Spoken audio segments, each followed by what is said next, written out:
mabubuhay na totoo. Ang lahat ng mga tao na nananalig kay Kristo. Hallelujah, Hallelujah,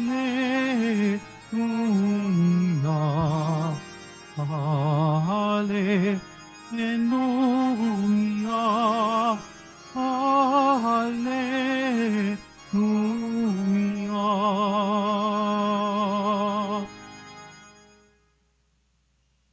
Sumainyo ang Panginoon. At sumaiyo rin. Ang mabuting balita ng Panginoon ayon kay San Juan. Papuri sa iyo, Panginoon. Noong panahon iyon sinabi ni Jesus sa mga tao, "Ako ang pagkaing nagbibigay buhay. Ang lumalapit sa akin ay hindi na magugutom, at ang nananalig sa akin ay hindi na mauuhaw kailanman. Ngunit sinabi ko na sa inyo, nakita na ninyo ako, gayon may hindi kayo nananalig sa akin. Lalapit sa akin ang lahat ng ibinibigay sa akin ng Ama, at hindi ko itataboy ang sinumang lumapit sa akin. Sapagkat ako'y bumaba mula sa langit, hindi upang gawin ang kalooban ko, kundi ang kalooban ng nagsugo sa akin. At ito ang kanyang kalooban, huwag kong pabayaang mawala kahit isa sa mga ibinigay niya sa akin, kundi muling buhayin sila sa huling araw. Sapagkat ito ang kalooban ng aking Ama, ang lahat na makakita at manalig sa anak ay magkaroon ng buhay na walang hanggan. At sila'y muli kong bubuhayin sa huling araw." Ang mabuting balita ng Panginoon. Pinupuri ka namin, Panginoong Hesus Kristo. Magsiupo muna ang lahat.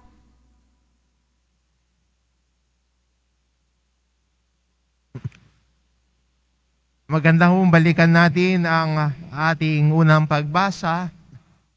Yung unang pagbasa natin ay pagkatapos ng si Esteban ay pagbabatuhin hanggang siya'y mamatay. At ang mga Kristiyano sa panahon na ito ay naghiwa-hiwalay.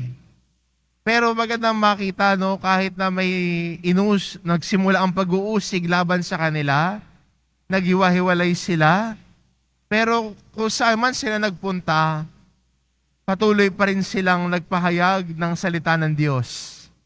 Hindi lang mga apostol, kundi lahat ng Kristiyano.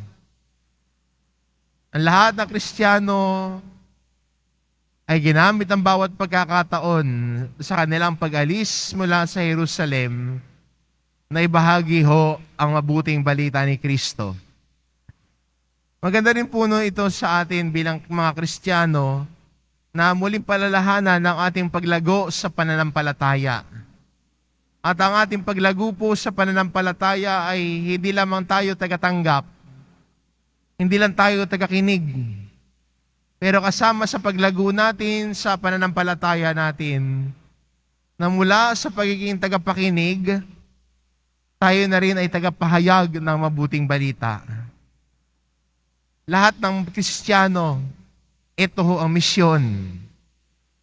Lahat tayo ay meron pong misyon na ito na ang mabuting balita ni Kristo ay ipahayag.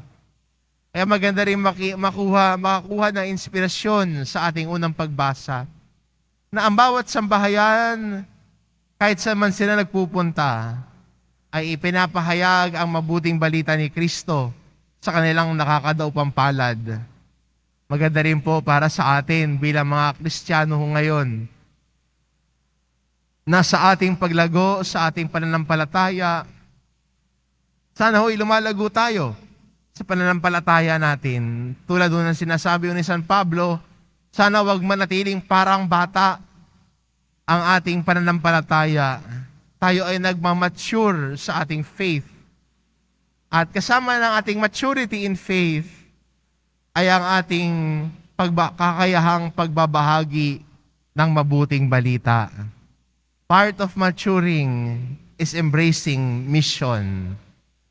Kaya magandang imbitasyon ito sa atin bilang mga Kristiyano ngayon na yakapin po ang misyon na ang mabuting balita ng Panginoong muling nabuhay na ating nakadaupang palad, na ating naranasan sa ating pananalangin, naranasan sa paghahati ng tinapay sa Eucharistia, naranasan sa ating pagdarasal, naranasan sa paghawak sa kanyang imahe, ay siya ding Panginoong muling nabuhay na ibahagi din natin sa taong ating makakasalamuha. Kaya magandang imbitasyon at hamon sa atin ang ating unang pagbasa. Hindi sila nagpahayag kung okay ang lahat. Hindi sila yumakap na misyon nung tanggap sila. Nagpatuloy pa rin sila sa kanilang misyon at mas lumawak ang kanilang inaabot nung nagsimula ang pag-uusig laban sa kanila.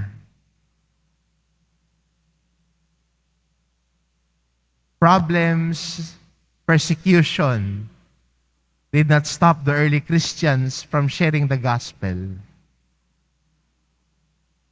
Sana tayo din bilang Kristiyano, sana wala ring makapigil sa atin sa pagbahagi ng mabuting balita na si Jesucristo, ang poong Jesus Nazareno, ang Diyos na nagkatawan tao, nagpakasakit, namatay sa krus para sa atin, at muling nabuhay para akayin tayo sa Ama.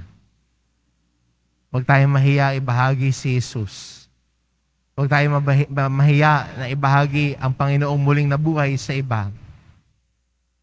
Yakapin natin ang misyon natin.